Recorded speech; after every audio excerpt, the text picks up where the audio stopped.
Hello everyone, नमस्कार। स्वागत है आप सभी का एकेडमिक टैलेंट हाउस के इस बेहतरीन प्लेटफॉर्म के ऊपर। मेरा नाम है अमन कुमार और आज के लेक्चर में हम देखने वाले हैं क्रोमोजोम्स के बारे में। किसके बारे में देखने वाले हैं? क्रोमोजोम्स के बारे में। तो चलिए आइए हम लोग किसके बारे में देखेंगे? क्रोमोजोम्स के बारे में।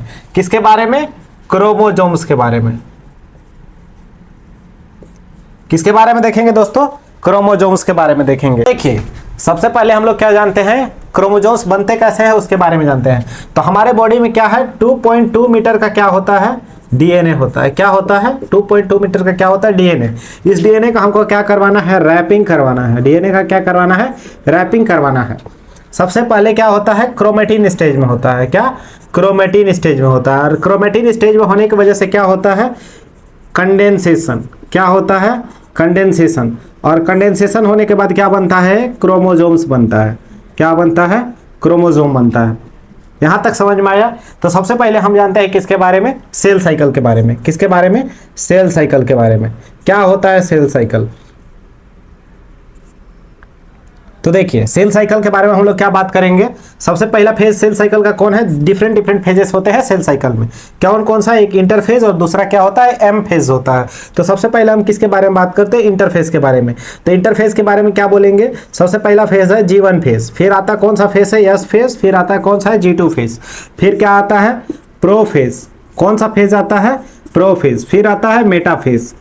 कौन सा फेज आता है? Meta phase. फिर आता है एना फेज और लास्ट का जो फेज है उसको हम लोग क्या बोलते हैं?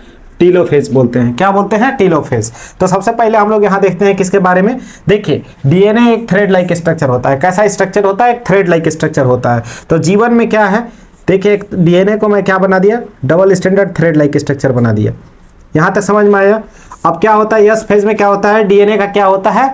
रेप्लिकेशन होता है। डीएनए रेप्लिकेशन होता है। तो एक डीएनए से कितने डीएनए बन जाएंगे बताइए? एक डीएनए से यहाँ कितना डीएनए बन गया?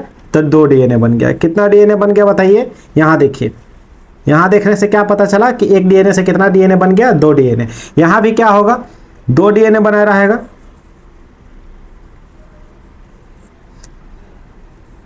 बन गया। अभी देखिए, यहाँ क्या होगा? प्रोफेज में कंडेंसेशन का प्रोसेस चालू होगा। कौन सा? कंडेंसेशन का प्रोसेस क्या होगा? चालू होगा। और प्रोफेज में क्या होगा? धीरे धीरे कंडेंस होकर कैसे बना लेंगे? एक कुछ इस टाइप का स्ट्रक्चर बनाने लगेंगे। क्या बनाने लगेंगे? क्या बनाने लगेंगे बताइए? कुछ इस टाइप का स्ट्रक्चर बनाने लगेंगे। यहाँ क्या है? डीएनए है। ये सब क्या है? डीएनए है। लेकिन देखिए, कंप्लीटली नहीं बनाते हैं। जब मेटाफेज आता है तो ये और अच्छा स्ट्रक्चर बना लेता है। कैसा स्ट्रक्चर बना लेता है? और अच्छा स्ट्रक्चर बना लेता है। ऐसे करके क्या बन गया हमारा? ये क्या बना गया? क्रोमोजोम बन गया। क्या बन गया? क्रोमोजोम बन गया। क्या बन गया? क्रोमोजोम बन गया। देखिए, क्रोमेटिन कंडेंस होकर क्या बन गया? क्रोमोजोम बन गया। किस फेज में? मेटाफेज में। तो मेटाफेज में क्या होता है? ये सबसे ज्यादा क्या होता है? हम इसके क्या करते हैं? मॉर्फोलॉजी को स्टडी कर सकते हैं। किसके बारे में? मॉर्फोलॉजी। जो मॉर्फोलॉजी है, किसका मॉर्फोलॉजी? क्रोमोजोम का जो मॉर्फोलॉजी है वो हम बेस्ट किस में स्टडी किए कर सकते हैं? मेटाफेज में। इसके बाद हम लोग क्या देखते हैं? जैसे कि देखिए, यहाँ क्रोमेटिन कंडेंस होकर क्या बना? क्रोमोजोम बना। तो देखिए, इसको हम एक को क्या बोलते हैं? क्रोमेटिड बोलते हैं। क्या बोलते हैं? क्रोमेटिड बोलते हैं। एक क्रोमोजोम में कितने क्रोमेटिड हैं बताइए? तो 2 क्रोमेटिड हैं। कितने क्रोमेटिड हैं? 2 क्रोमेटिड हैं। समझ में आया? एक क्रोमोजोम में कितने क्रोमेटिड हैं? 2 क्रोमेटिड हैं। यहां तक क्लियर है? यहाँ कुछ और इंपॉर्टेंट चीजों के बारे में बात कर लेते हैं। जैसे देखिए, कोई एक क्रोमोजोम है। क्या है? एक क्रोमोजोम है। तो इसके हम लोग को क्या करना पड़ेगा? मॉर्फोलॉजी को स्टडी करना पड़ेगा। क्या करना पड़ेगा? मॉर्फोलॉजी को स्टडी करना पड़ेगा। तो मॉर्फोलॉजी को स्टडी करने के लिए बेस्ट टाइम कौन सा होता है बताइए? तो मेटाफेज होता है। कौन सा फेज होता है? मेटाफेज होता है। जबकि अगर क्रोमोसोम्स के शेप के बारे में स्टडी करना है, किसके बारे में? शेप के बारे में स्टडी करना है, तो ये कहाँ स्टडी अच्छे से किया जा सकता है? एनाफेज में। किसके किया जा सकता है? एनाफेज में किया जाता है। इसके बाद हम लोग बात करते हैं किसके बारे में? जैसे कि जो डीएनए है, क्या है? डीएनए है। इसका लेंथ बताइए कितना होता है? इसका लेंथ होता है 2.2 मीटर अप्रोक्स। कितना होता है? अप्रोक्स कितना होता है? 2.2 मीटर। लेकिन ये 2.2 मीटर जो है उसका जो रैपिंग होता है वो किस में होता है? 23 पेयर ऑफ क्रोमोजोम्स में। कितने में? 23 पेयर ऑफ क्रोमोजोम्स में। और ये जो 23 पेयर ऑफ क्रोमोजोम्स है कब विजिबल होते हैं बताइए? विजिबल कब होते हैं? ए विजिबल कब होते हैं? During the time of cell division. किस टाइम पे एक्टिव हो, किस टाइम पे विजिबल होते हैं बताइए? During the time of cell division. किस टाइम पे विजिबल होते हैं? During the time of cell division. तो देखिए जो 2.2 मीटर का लेंथ का जो डीएनए था, जो 2.2 मीटर लेंथ का जो डीएनए था वो कितने में रैप हो गया? 23 पेयर ऑफ क्रोमोजोम्स में। टोटल क्रोमोजोम्स हमारे शरीर में कितने होते हैं बताइए? 44 प्लस, अगर फीमेल है तो XX, अगर मेल है तो क्या होगा? 44 प्लस XY। ये होता है क्या? अरेंजमेंट। यहां तक आप लोगों को क्लियर है बताइए? क्रोमेटिन, क्रोमेटिन क्या होता है? कंडेंस होता है। क्या होता है? कंडेंस होता है। और क्या बनता है? क्रोमोजोम बनाता है। क्या बनाता है? क्रोमोजोम। क्रोमोजोम डीकंडेंस होता है। क्या होता है? कंडेंस होता है। क्या होता है? क्रोमोजोम डीकंडेंस होता है और क्या बनाता है? क्रोमेटिन बनाता है। यहाँ तक आप लोगों को क्लियर है? अब हम लोग सीखेंगे किसके बारे में? कॉन्स्ट्रिक्शंस के बारे में, कि क्रोमोजोम्स में किस टाइप के कॉन्स्ट्रिक्शंस होते हैं, क्या होता है प्राइमरी कॉन्स्ट्रिक्शन, क्या होता है सेकेंडरी कॉन्स्ट्रिक्शन, क्या होता है टीलोमियर, क्या होता है सेंट्रोमियर। इन सभी चीज़ों के बारे में क्या हम देखेंगे? अभी देखेंगे। अब हम लोग यहाँ बात करते हैं किसके बारे में? स्ट्रक्चर ऑफ क्रोमोजोम्स के बारे में। किसके बारे में बात करेंगे? स्ट्रक्चर ऑफ क्रोमोजोम्स के बारे में। Structure of chromosomes. तो चलिए हम लोग क्या देखेंगे? क्रोमोजोम का स्ट्रक्चर कैसा होता है। तो एक नॉर्मल डायग्राम में बना रहा हूँ यहाँ आप लोगों को समझने के लिए। ये क्या है आपका? स्ट्रक्चर किसका है? क्रोमोजोम्स का है। चलिए यहाँ कुछ फूल बना देता हूँ आप लोगों के लिए ताकि देखने में आप लोगों को अच्छा लगे।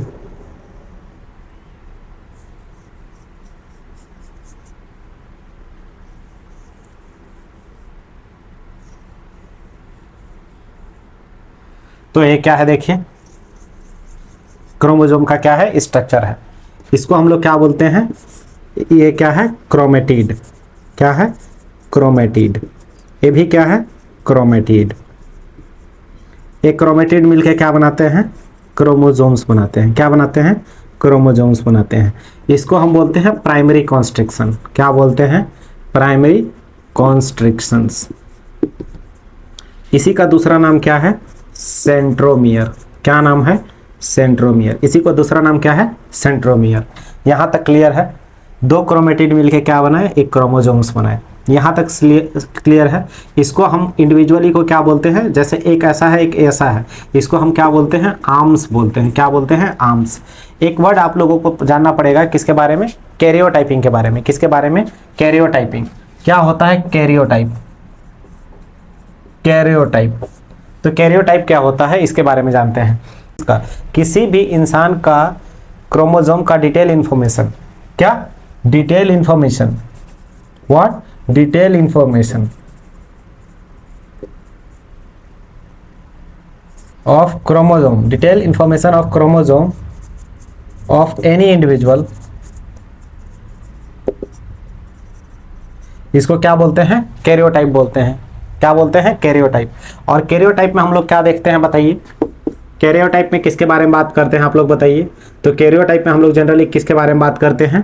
तो नंबर ऑफ क्रोमोसोम्स के बारे में बात करते हैं। किसके बारे में? नंबर ऑफ क्रोमोसोम्स के बारे में बात करते हैं। इसके बारे में बात करते हैं। और किसके बारे में? साइज के बारे में बात करते हैं। और किसके बारे में बात करते हैं? Position of centromere. किसके बारे में बात करते हैं? पोजीशन ऑफ सेंट्रोमियर के बारे में बात करते हैं। और किसके बारे में बात करते हैं बताइए? प्राइमरी कॉन्स्ट्रिक्शन के बारे में बात करते हैं। प्राइमरी कॉन्स्ट्रिक्शंस के बारे में बात करते हैं। और किसके बारे में बात करते हैं? सेकेंडरी कॉन्स्ट्रिक्शन के बारे में बात करते हैं। सैटेलाइट के बारे में बात करते हैं। किसके बारे में बात करते हैं? सैटेलाइट के बारे में बात करते हैं। इसके बाद और किसके बारे में बात करते हैं? Banding pattern. क्या? बैंडिंग पैटर्न के बारे में बात करते हैं। इन सभी चीज़ों के बारे में हम बात करते हैं। इसे हम क्या बोलते हैं? कैरियोटाइप एनालिसिस बोलते हैं। क्या बोलते हैं? Karyotype analysis. जहाँ क्या है? नंबर ऑफ क्रोमोसोम है, साइज है, पोजीशन ऑफ सेंट्रोमियर है, प्राइमरी कॉन्स्ट्रिक्शन है, सेकेंडरी कॉन्स्ट्रिक्शन है, क्या है? सेकेंडरी कॉन्स्ट्रिक्शन है, सैटेलाइट है, बैंडिंग पैटर्न है। इन सभी के बारे में हम जानकारी को क्या बोलते हैं? कैरियोटाइपिंग बोलते हैं। क्या बोलते हैं? कैरियोटाइपिंग। यहाँ तक हो गया। अब एक और चीज़ के यहाँ छूट गया, उसके बारे में देखते हैं। यहाँ एक प्रोटीन अटैच्ड होता है, यहाँ एक प्रोटीन अटैच्ड होता है जिसको हम क्या बोलते हैं, काइनेटोकोर बोलते हैं। क्या बोलते हैं? काइनेटोकोर। काइनेटोकोर क्या है? एक टाइप का प्रोटीन है। क्या है? प्रोटीन है। कैसा प्रोटीन है? तो डिस्क शेप प्रोटीन है। कैसा है? डिस्क शेप्ड प्रोटीन है। कैसा है? डिस्क शेप्ड प्रोटीन है। और ये डिस्क शेप प्रोटीन किस में मदद करता है बताइए? तो मदद करता है किस में? स्पिंडल फाइबर के अटैचमेंट में। स्पिंडल फाइबर अटैचमेंट में किस में मदद करता है? स्पिंडल फाइबर के अटैचमेंट में। याद रखिए।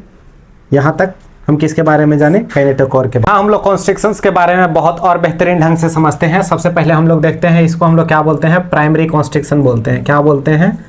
Primary constriction. क्या बोलते हैं? Primary constriction. इसी का दूसरा नाम क्या है? सेंट्रोमियर। इसके साथ कौन अटैच्ड होता है बताइए? एक डिस्क शेप प्रोटीन अटैच्ड होता है। क्या? डिस्क लाइक स्ट्रक्चर अटैच्ड होता है। इस डिस्क लाइक स्ट्रक्चर को क्या बोला जाता है? काइनेटोकोर। क्या बोला जाता है? काइनेटोकोर।